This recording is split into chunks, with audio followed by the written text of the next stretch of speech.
at least when people go to the pen, they're associated with affiliation. Like you gotta click up with somebody or anything like that. Was you, I'm gonna tell you what I heard. You can tell me what's true. And what I heard was my man was the who ran the leader of all the Crip cats that was down there. I'm gonna say this like this here, man. It's like this here. You know what a leader is? A leader is someone that make the right choice for not only himself. So I did make a lot of right choices. You know what I'm saying? See, my thing is like this here. I never took on duty to say, I would never say that I ran all the Crips in the only units I was in. But I know one thing, when dictation came around, if question was asked to me, I made a choice and they followed me. Right. You know what I'm saying? Yeah. And like a lot of them right now, they genius, because one thing about it is, I didn't follow. No one can say they ever been a leader if you ain't never followed. Right. You know what I'm saying? Because guess what? What made you a leader? Mm-hmm. What made you give the choice to be able to lead this pack or lead these brothers on if you ain't never followed? I like that. So you have no teaching. Yeah. You know what I'm saying? That's real. So yeah. guess what? If you ain't got no teaching or being no follower, I would never let you lead me nowhere. Yeah. I would never give you the opportunity to lead me. But if I know your leadership has been around, you know what I'm saying, you been following around some other G's that's real G's that make the right direction. Don't, you know what I'm saying? Everybody, it's like this here. Cause you in these streets, you banging, and you a G, they don't give you the opportunity to call shot on a whole group of people. Maybe 2 or 3 that you put on, maybe that. Right. But as a group, when we 50, 60, 70 deep, nah. Right. Nah, because you can't think. You ain't educated yourself. Yeah. You ain't grown. Your discipline ain't in the right spot. No, you're not right. You're not right with yourself. You know what I'm saying? And that's what's wrong with me. I'm gonna tell you like this here. This is what I feel like this here. A lot of these youngsters these days is out here is repping. You know what I'm saying? Because I don't care what nobody say. Dallas Texas don't gang bang no more. Yeah. Ain't no gang bang. Mm-hmm. I grew up in the area when it was gang bang. But there ain't no gang bang going on in this world these days, man. It's repping. And a lot of these dudes that call themselves G's is repping. You ain't did nothing, got you a little money. And got you a color. And now you're a leader. Yeah. So yeah, I heard that before. They basically thugs and bullets. Yeah, what was you at when it was time to put in work? Yeah. It just, I don't feel it, man. But I don't feel a gang. But I'ma always be a person that, hey man, I stand on what I stand on. But I'ma always be a person that I respect everybody. I don't care what color you is. Right. Or what color you wear. And was you affiliated before you went in? Yes. Okay. Nah, man, that's cool. That's real. I never really heard it put that way. That make a whole lot of sense in my opinion. Because I see a lot of dudes just follow the person with the bankroll, follow the person with the fly car. Yeah. And they following somebody who ain't got no direction. Yeah. So I understand, man. That's cool. So back to being in prison. Explain a typical good day and a typical bad day in penitentiary. Good day as far as how the unit ran. A good day. Yeah, like a day that maybe like for me, a good day was no fights, no lockdown, nobody getting snatched. You know what I'm saying? To me, that was a good day. Yeah, and I would say in the same frame. A good day is like this here. None of your homies get locked up. Ain't no fight that edge over to a fact is that it's gang related. Mm-hmm. And it turned into something else where it ain't just a one man fight, it turned into clicks into it with each other. Yeah. You know what I'm saying? That's a good day to me. You know, a bad day is me is like this here, man, you know. One of my homies gets stabbed. A bad day is me getting locked up for something I'm involved with or somebody else involved with, but my name became involved in it too. You know what I'm saying? That's a bad day. You know what I'm saying? A bad day is losing a homie. Yeah. They would consider bad and good days to me in prison, you know what I'm saying? Right. But, you know, as I got older and I started doing time, I started reaching to God. And I started praying. And I started seeing change in me as myself. And I started praying, man, every day, man, asking God to watch over me and keep all evil harm away from me. By asking him to keep all evil harm away from me, I feel like it uplifted me to understand this, man, that it is a man above. And by it being a man above, man, I feel like, man, my choices started getting better. And I started making better choices. Was I still doing wrong? Yeah, I was. But I started making better choices. You know what I'm saying? The homies come to me to my man, whoa, this going on over here. You know what I'm saying? The homie did this here, the homie did this here. You know what I'm saying? He owed them this.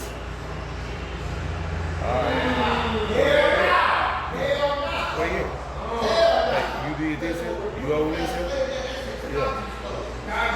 You owe me. Pay them. See, I'm gonna make the choice here. I'm gonna make sure that everybody don't get in no trouble behind your mistakes. But I got you. And I'm gonna sit you down, I'm gonna talk to you, man.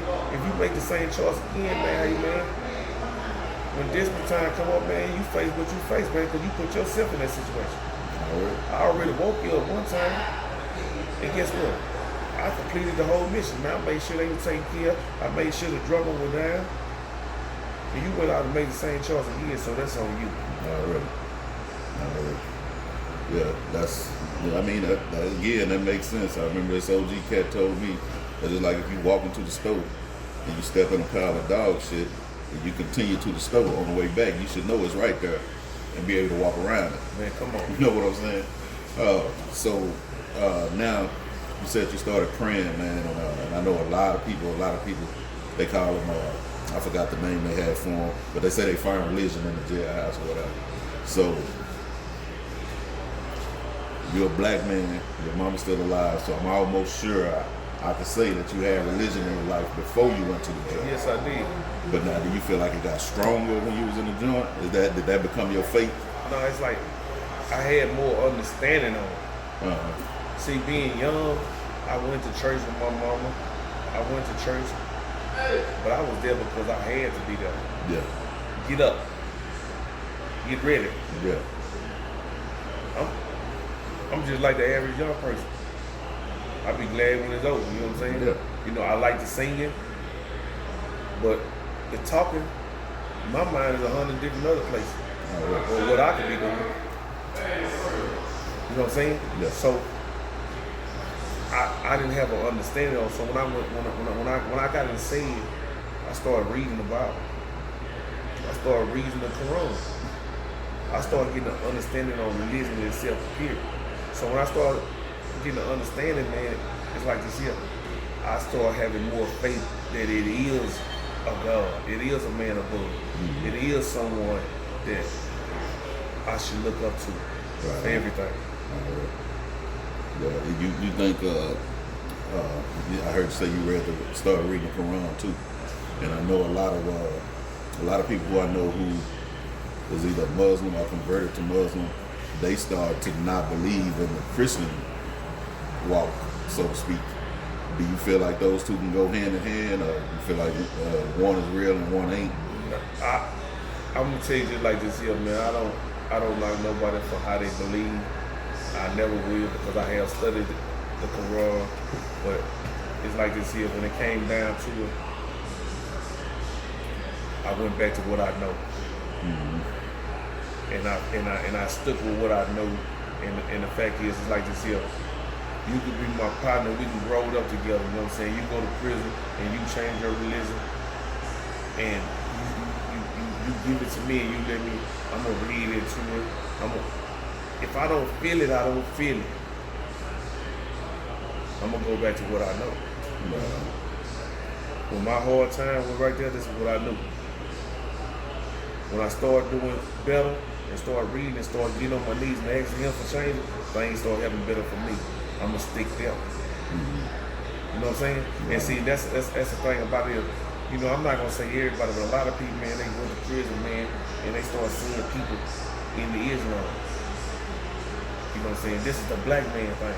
You know what I'm saying? Not really knowing where Islam come from, not really knowing everything, you know what I'm saying? Islam is to me, it's not a black religion. It's a religion of people. So by me saying that there, it's the fact is that I started seeing that, hey man, that I feel like these people, my brothers, were taking the content out of it. And it's like this here. By them taking the contents out of, as black religions, I feel like that's misleading. And I didn't want to be in the category of being misleading. But right today, my brothers is Muslims.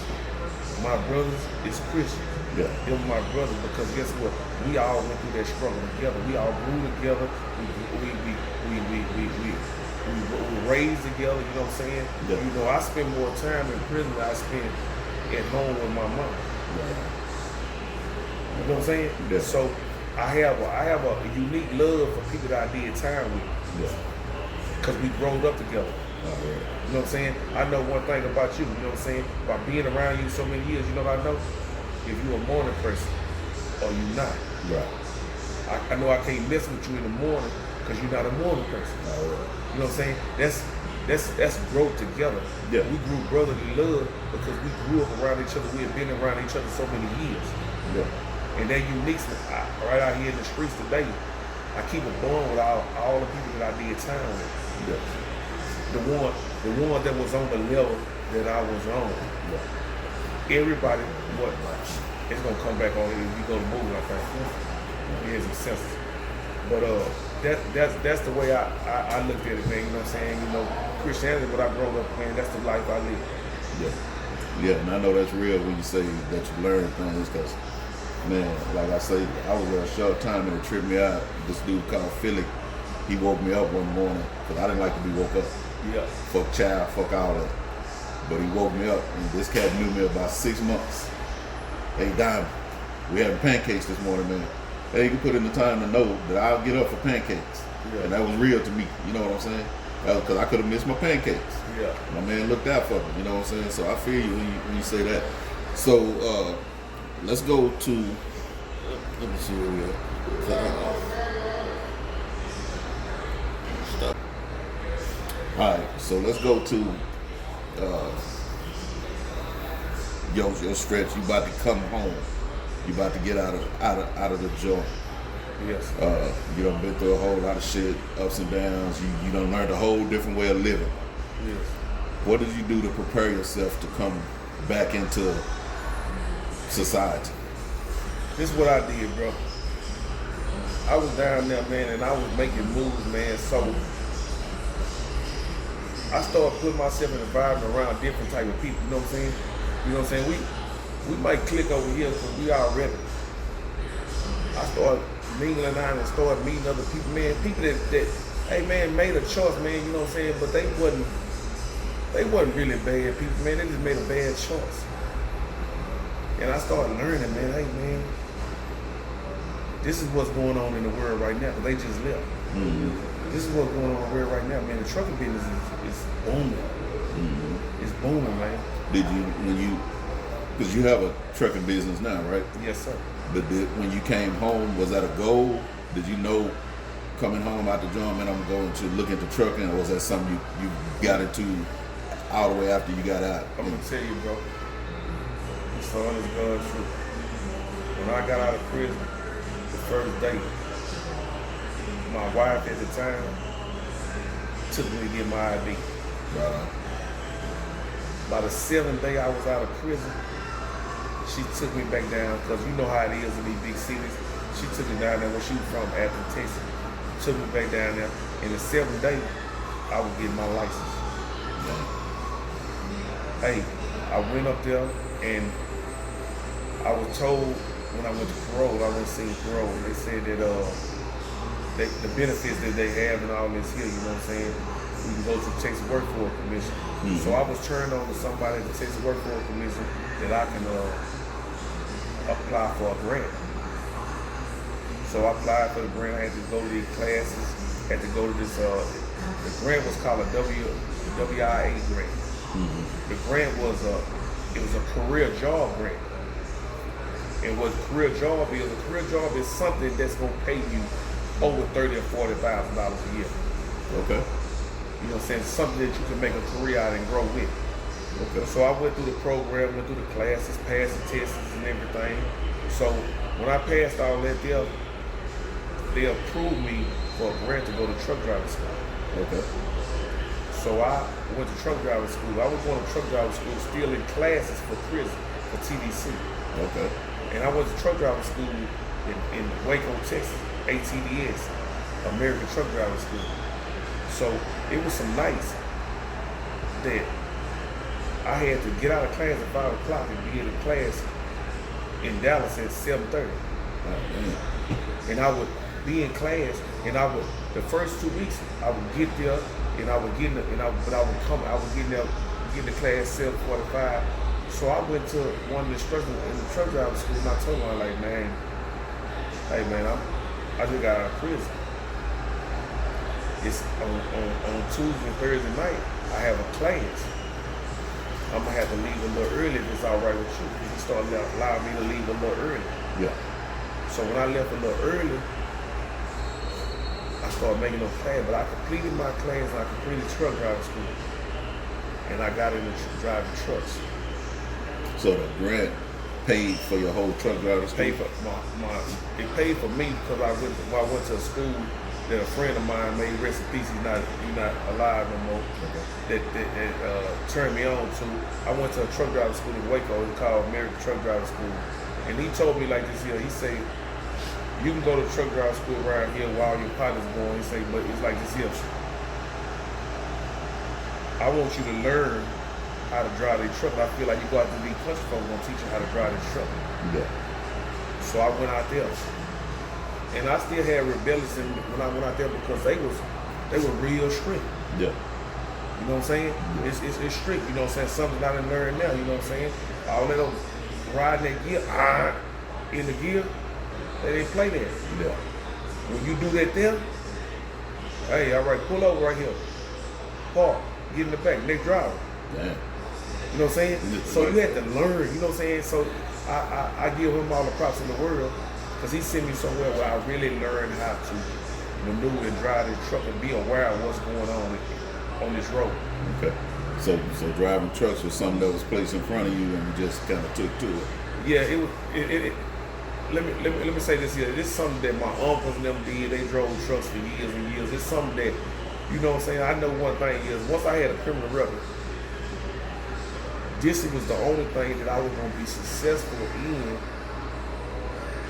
because of my history and be able to make the money that people that don't have a history make.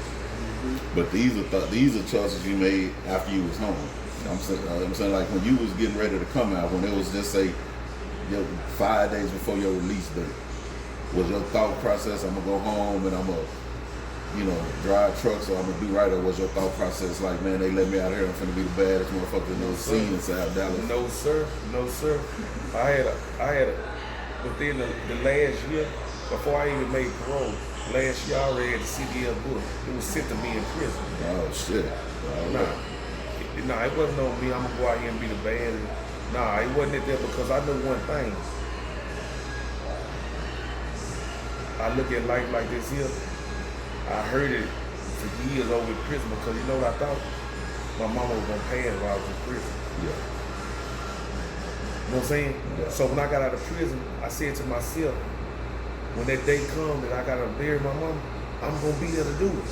Yeah. I'm gonna be there. I'm gonna be there for her. You know what I'm saying? Right today, my mom stay with me. I take care of my mom. My wife take care of my mom. You know what I'm saying? We might get out a little bit on Friday or Saturday if I'm not in town. But the majority of the day, I make sure mama good. Right. That's commendable, bro. So now you home, you drive trucks, you turn into an entrepreneur. Where you at with the truck driver? You an owner operator? I'm an owner operator, and I have trucks. You know what I'm saying? That I am looking for drivers, but it's like this here that if you're a driver that have your CDL, you brand new, man. I'm a small business man. I'm not gonna be able to get you. Right.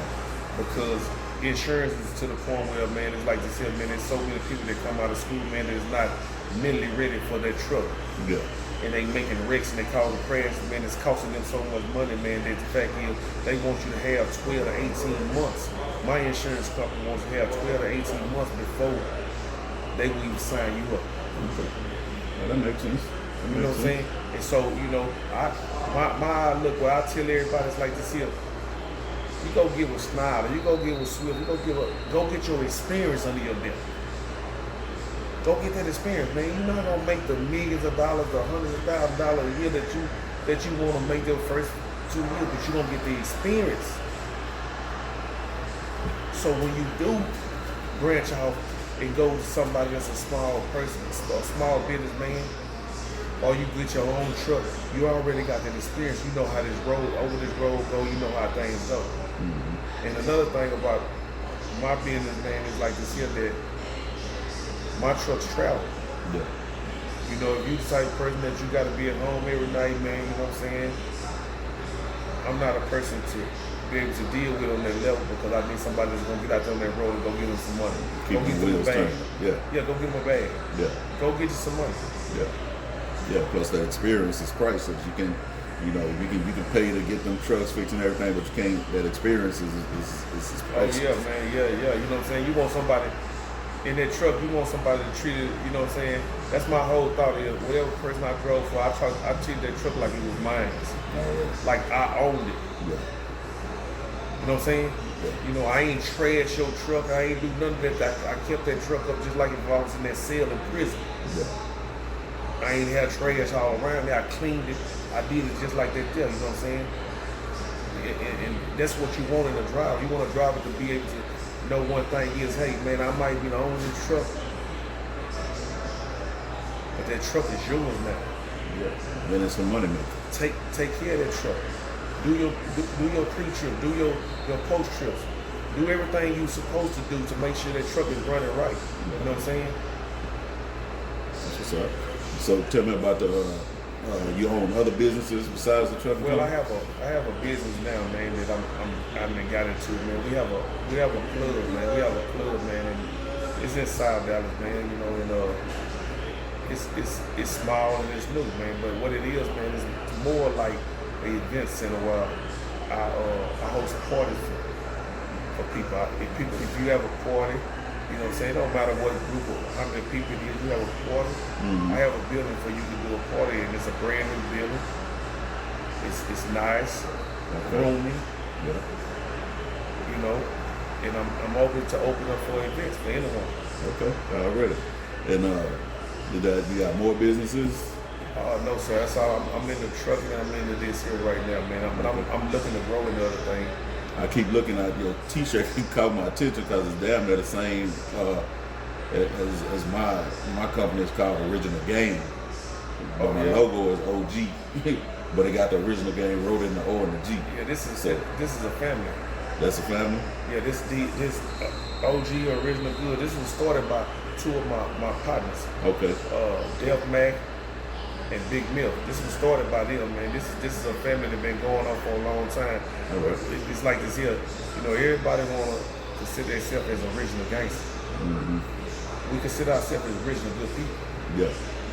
By being original good people, we out to try to go back to our neighborhoods. We go back to our neighborhoods and go back to different neighborhoods. And what we do is, man, we talk to the people of the neighborhood, the youngsters. What we do is, man, we try to bring them to understand everything that we all have been through. Yeah. You know what I'm saying? You know, get them at a young age. Let's try to bring them in, man, so they can make better choices on what they do in life. Absolutely. You know what I'm saying?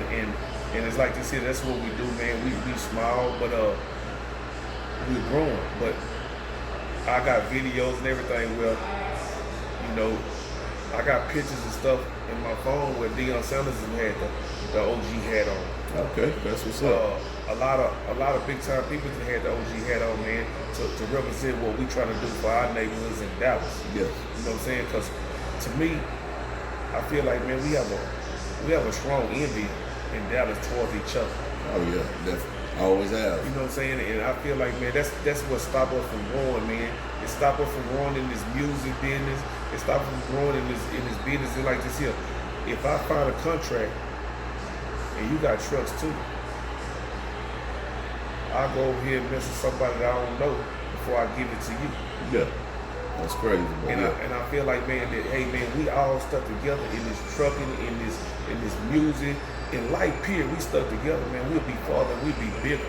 Yeah. You know what I'm saying? You just look at it like Memphis and the music business. How, regardless of what's going on, these folks done grow. Mm-hmm. You know what I'm saying? They done grow. And we done had the same talent right here in Dallas. Oh man, yeah. And we supposed to be on their level. Crabs in the barrel. We're not on their level because guess what? Every time one make it, they separate themselves from the whole. Mm-hmm. By them separating themselves from the whole, it become beef. And we know how Dallas do it. Beef in turns to what? Violence. To murder. Somebody dying. Yeah, we don't come together, bro. It's always a big me, little you type thing. Yeah, you know, and that's my biggest thing, bro. How can you say you're a leader and you always look at people to be up under you? Right. If you're a leader and you always looking for people to be up under you, you have no growth in yourself. Exactly. Because a leader's supposed to lead, he's supposed to lead his people to be stronger than he is. Yes, to always excel. You know what I'm saying? That's my concept of a leader. Yeah. Someone that can show you how to grow, to be bigger than me. As a father, as a leader, you want your son and your kids, your daughter, to be bigger than you. Right. You want them to be more successful in life than you. That's what leaders do. Right. You know, and that's how I look at it, man. You know what I'm saying? Ain't no beating me. Because anything I do, you can do. Already. And anything you doing and you help me, I'm going to make sure everybody in the world know. This is where I got my start at. Yeah. He showed me. You know, and that's what we lack on. Man. Lacking is the key word. I couldn't have thought of a better word, man. Look, Curtis, man, I sure appreciate you putting in time, man, to chop it up with me. You mentioned success before we get up out of here. Now, you got a trucking company that where you can actually hire people when they get the right experience. You got an event center in the city that you grew up in sunny South Dallas, and it's really nice when I seen it personally. It's really nice and roomy, like you said. Now, at this point in your life, do you consider yourself successful, or is it something you still striving for? Nah, man, I'm not successful because one thing about it is, man, is to see. I learned this here, man. Steve Harvey said this here. You know what I'm saying? That when I learned when it's only 24 hours in a day, and I can get up at 3 or 4, 2 o'clock in the morning and be rested after sleeping 2 or 3 hours and accomplishing more and more things, then I become successful. I'm not totally successful yet because I haven't been able to do all the things I want to do for as helping others and making more money, man, to you know, achieving more things for me and my family. Right. I remember Steve Harvey saying that too. I remember that. Yeah, man, and I think about that every day because one thing about it is, man, that's a mindful, man.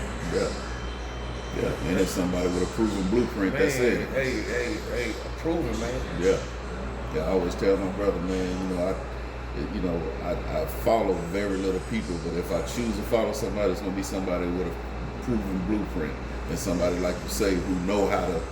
If somebody excel a little harder than them, they ain't finna try to pull them back down. They congratulate them and hopefully look for the game to come backwards, because the game to come backwards is like to go forward. Yeah, you know. So, man, is it any? Do you have like if somebody wanted to rent out your event center? Do you have a contact number, or a website, or anything? The address is 2319 Sucking Avenue, Dallas, Texas 75210. You can book an event at 469-203-3015. 469-203-3015. The person you're gonna ask for is Marlon. Ask for Marlon and tell him what you're trying to do, and let him know that I told him for y'all to give him a call, and he gonna help y'all in any kind of way y'all can be helped. All right. Is Mr. Marlon gonna be able to give them rates and everything? Yes, sir. He gonna be able to let them know everything. And one thing about it is, you know what I'm saying, he gonna work with you. All right. Hey, Mr. Curley would say, man, that's enough for me, man. Unless you got something else you want the world to know, brother, I really, really appreciate you taking time out your busy day, man. I tell you what, for me, it certainly has been enlightening. I mean, you know, I knew some good stuff was gonna come from you because I've been doing this for a minute. I kind of gauge people, but I didn't know it was gonna be as good as it was. Yeah, man. I just want everybody to know, man. It's like this here that, you know, as a race, man, as a black man in this world, man, we got to do more for each other, man, and stick together, man. Not create so many problems with each other, man. Everything is not violent, man. Everything ain't a problem that it can't be solved by two men sitting down and talking about it. You know what I'm saying? Yes, sir. You know, two men sitting down and having a communication, having an understanding, man, beats getting into it or one losing his life. Yes. You know what I'm saying? Let's be more focused on, man, you know what I'm saying, growing, man. There's so much, many of us dying out here behind something that was this small that we could have eliminated if we just sat down and been men and talked about it. Absolutely. Let's grow with each other, man, and stop growing against each other. Yeah. I love it. We need it. All right, bro. Hey, all right, bro. I'm a hog, I'm a beast, I'm a legend in these motherfucking streets. I'm a beast, I'm a hog.